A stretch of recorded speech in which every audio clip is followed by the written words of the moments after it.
Escoltava un murmol des de casa, com de plogim sobre fulles seques, o de rems en fer avançar una barca, o de xipoll de peus i mans a la banyera dels veïns a través de la paret. Però eres tu, encara lluny. Venies a mi, caminant sobre les aigües.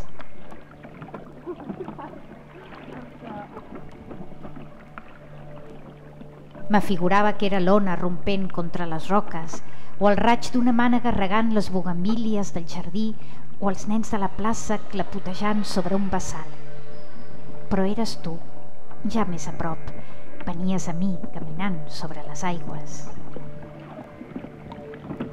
Després vaig pensar que esclatava una tempesta, que es desbordava un riu, que l'Aurelita feia percussió de pluja o que algú des d'un balcó llançava l'aigua d'un cubell sobre caps de vianants trenuitadors i cridaners.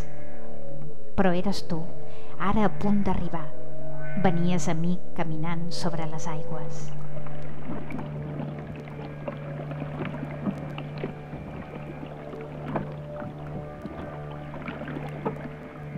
El teu pla era minuciós. Tal dia, tal hora convocaries els nens de la teva classe per fer-los creure en el sant que tu et meravellava. Per tal que hi creguessin, vas demanar-li al sant que obrés el miracle més gran de tots, fer-te'n fer un. Per poc que no t'ofegues en pretendre caminar sobre les aigües a la bassa de l'escola. Els uns se'n reien, els altres corrien a salvar-te i la teva fe s'escolava desaigua endins. Però no era un sant inepte, no t'ho creguis.